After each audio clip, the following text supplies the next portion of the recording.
नमस्कार साथियों, मैं संजीव कुमार आपको स्वागत करता हूं आपके अपने YouTube channel young minds academy में। साथियों, जैसा कि आप लोग जान रहे हैं कि हम लोग क्लास 9th का जो फिजिक्स का थर्ड चैप्टर था इलेक्ट्रिसिटी उसे देख रहे थे। इससे पहले आप लोग को हम 12 लेक्चर प्रोवाइड कर चुके हैं। आज का यह जो लेक्चर नंबर 13 होने वाला है। तो चलिए साथियों, बिना देर किए हुए आज की इस वीडियो को स्टार्ट करते हैं और आगे बात करते हैं। पहले पिछले जितना भी क्लास किए थे उस सारी क्लासें में आपको हम रेजिस्टेंस तक बता दिए हैं, यानी प्रतिरोध बता दिए थे कि प्रतिरोध को हम लोग कितने तरीके से जोड़ते हैं, उससे रिलेटेड न्यूमेरिकल बता दिए थे। आज की इस वीडियो में हम लोग देखने वाले हैं विद्युत धारा का ऊष्मीय प्रभाव। तो चलिए यहाँ पर सबसे पहले हम लोग आज यहाँ हेडिंग ले लेते हैं कि आज की इस क्लास में हम लोग देखने वाले हैं विद्युत धारा का ऊष्मीय प्रभाव,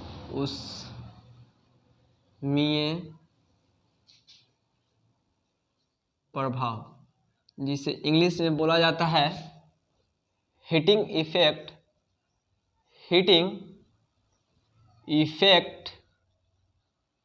ऑफ इलेक्ट्रिक करंट।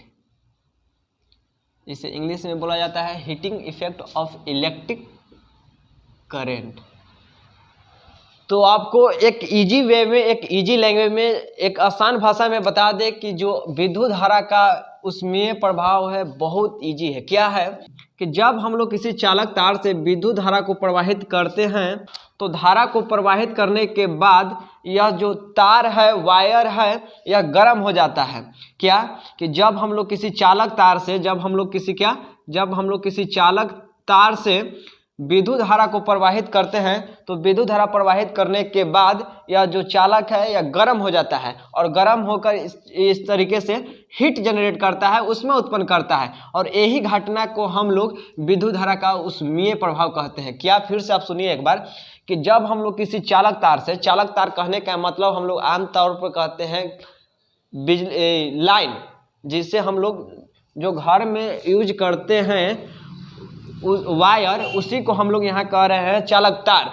तो जो हम लोग घर में चालक तार उपयोग करते हैं, यानी जो हम लोग घर में वायर यूज करते हैं, वही वायर से जब हम लोग विद्युत धारा को प्रवाहित करते हैं तो विद्युत धारा प्रवाहित करने के बाद यह जो चालक तार है यानी वायर है वह गर्म हो जाता है और गर्म होने के बाद यह हीट जनरेट करता है और इसी फिनोमिना को, ऐसी घटना को हम लोग विद्युत धारा का ऊष्मीय प्रभाव कहते हैं, यानी इंग्लिश में बोला जाए तो heating effect of electric current. तो अगर इसे हम लोग एक लैंग्वेज में लिखना चाहें तो हम लोग लिख सकते हैं, क्या लिख सकते हैं कि जब हम लोग किसी चालक तार से विद्युत धारा को प्रवाहित करते हैं, क्या कि जब हम लोग किसी चालक तार से विद्युत धारा को प्रवाहित करते हैं तो विद्युत धारा प्रवाहित करने के फलस्वरूप चालक तार जो है वो गर्म हो जाता है और गर्म होकर हीट उत्पन्न करता है, यानी ऊष्मा उत्पन्न करता है, और इस घटना को ही विद्युत धारा का ऊष्मीय प्रभाव कहा जाता है। तो चलिए इस डिफिनेशन को यहाँ पे लिख के दोबारा आपको फिर से समझाने की कोशिश करते हैं।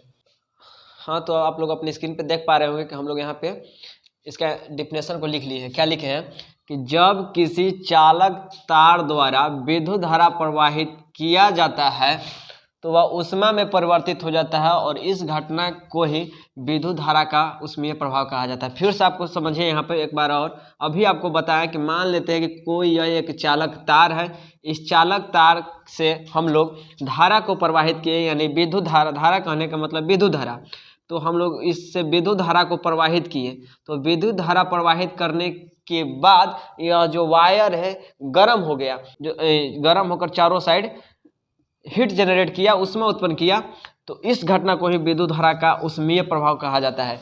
तो विद्युत धारा का ऊष्मीय प्रभाव किसे कहा जाता है? तो विद्युत धारा का ऊष्मीय प्रभाव कहा जाता है कि जब किसी चालक तार से हम लोग विद्युत धारा को प्रवाहित करते हैं तो विद्युत धारा प्रवाहित करने के कारण जो चालक तार है गर्म हो जाता है, गर्म होकर हीट जनरेट करता है। इस घटना को ही विद्युत धारा का ऊष्मीय प्रभाव कहा जाता है। तो आखिर जब हम लोग किसी चालक तार से विद्युत धारा को प्रवाहित करेंगे तो वह कितना हीट जनरेट करेगा, इस बात को कैलकुलेट करने के लिए यहाँ पे आप एक फार्मूला अपने माइंड में रखिएगा कि हम लोग हीट निकालना चाहें कि कितना हीट जनरेट टोटल हुआ। उसके लिए फार्मूला है I²RT।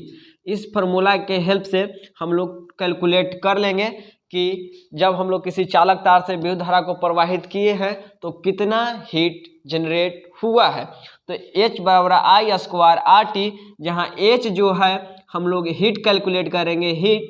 हीट कहने का मतलब है उष्मा और आई यहाँ पे जो है वह विद्युत धारा है, जिसे इंग्लिश में बोला जाता है इलेक्ट्रिक करेंट, जिसे विद्युत धारा बोला जाता है। विद्युत धारा नीचे अगर आपको दिखाई ना दे रहा होगा तो यहाँ पे लिख देते हैं कि यहाँ पे जो H है वह उष्मा है, I जो है विद्युत धारा और R जो है वह प्रतिरोध है और T जो है वह समय है। इस फार्मूला के हेल्प से हम लोग कैलकुलेट कर लेंगे कि किसी चालक तार से हम लोग जब करंट को फॉलो किए तो वह कितना हीट उत्पन्न किया, जनरेट किया। तो चलिए इसके बाद और कुछ हम लोग देखते हैं। इसके बाद अब हम लोग को देखना है विद्युत शक्ति, जिसे इंग्लिश में बोला जाता है electric power, ELECTRIC, electric power. तो बता दें कि विद्युत शक्ति आखिर क्या होता है। तो विद्युत शक्ति, मान लेते हैं दुनिया में जितना सारे भी विद्युतीय यंत्र है वह एक सेकंड में जितना विद्युत ऊर्जा को खपत करता है, दुनिया में जितना सारा भी विद्युतीय यंत्र है जैसे टीवी, फ्रिज, बल्ब, मोटर, जो कुछ भी, वह एक सेकंड में जितना विद्युत ऊर्जा को खपत करता है, एक सेकंड में जितना विद्युत ऊर्जा को खपत करता है उसे ही हम लोग विद्युत शक्ति कहते हैं।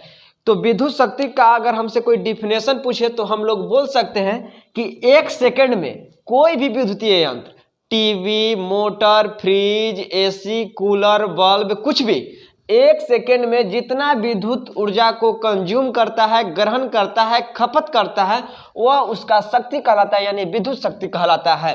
फिर से सुनिए, आपको क्लास में याद करवा देते हैं कि कोई भी विद्युतीय यंत्र जैसे bulb, TV, LED, fridge, refrigerator, कुछ भी एक सेकंड में जितना विद्युत ऊर्जा को खपत करता है, यानी ग्रहण करता है, कंज्यूम करता है, ऑब्जर्व करता है, इसे ही हम लोग विद्युत शक्ति कहते हैं। और विद्युत शक्ति को हम लोग P द्वारा लिखते हैं, यानी देखिए शक्ति यानी पावर, तो पावर को हम लोग P से लिखे हैं, तो यहाँ पर हम लोग विद्युत शक्ति को P द्वारा लिखेंगे। तो यहाँ से इसका जो फॉर्मूला हो जाएगा विद्युत ऊर्जा, जिसे हम लोग चाहे तो W द्वारा लिख सकते हैं, विद्युत ऊर्जा को W द्वारा, और समय को एक सेकेंड यहाँ पे समय है तो समय को हम लोग यहाँ पे स्मॉल t से लिखते हैं, यानी P बराबर W/T। तो चलिए इसके बाद इसका डिफिनेशन आपके सामने लिख के आपको दोबारा समझाने की कोशिश करते हैं। आप लोग अपने स्क्रीन पे देख पा रहे हैं कि हम लोग यहाँ पे डिफिनेशन लिख लिए हैं कि जब कोई विद्युतीय यंत्र एकांक समय में जो ऊर्जा खपत करता है उसे विद्युत शक्ति कहा जाता है।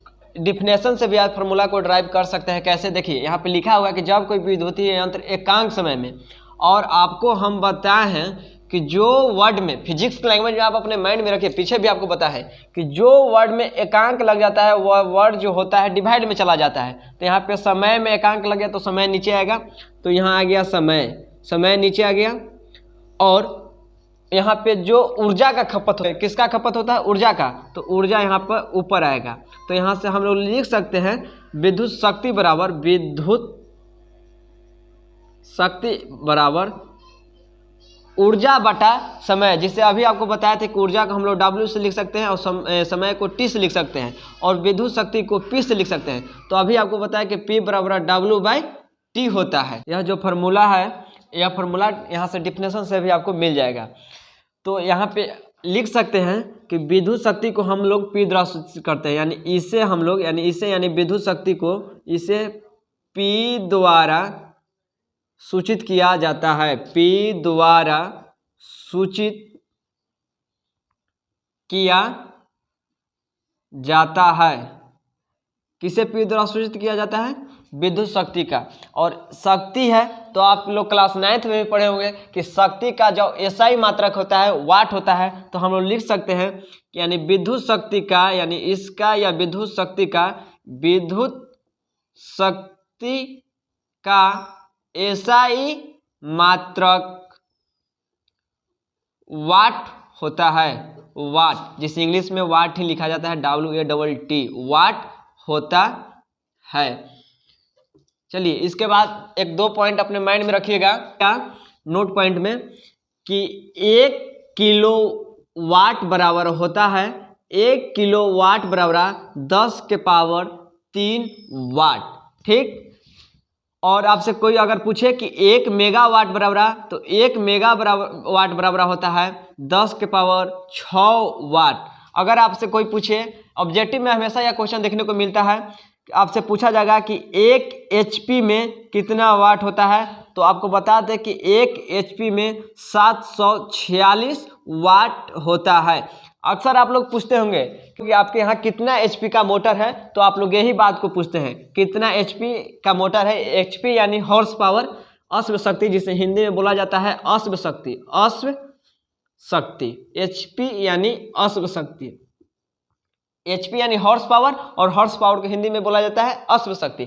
तो हम लोग अक्सर पूछते हैं कि कितना HP का आपका मोटर है, यानी यही बात पूछते हैं कि 1 HP, 2 HP, half HP। 1 HP में 746 वाट होता है, ये बाइट में ऑब्जेक्टिव में आपसे हमेशा पूछेगा। और 1 मेगावाट में 10 के पावर 6 वाट, और 1 किलोवाट में 10 के पावर 3 वाट। तो चलिए आज के लिए इतना ही, मिलते हैं आप नेक्स्ट वीडियो में, तब तक के लिए बाय। वीडियो अगर आपको वीडियो अच्छा लगा हो तो वीडियो को लाइक कीजिए, चैनल को सब्सक्राइब कीजिए और अपने दोस्तों के बीच में शेयर जरूर कीजिए। तो चलिए मिलते हैं नेक्स्ट वीडियो में, तब तक के लिए बाय, थैंक यू, जय हिंद।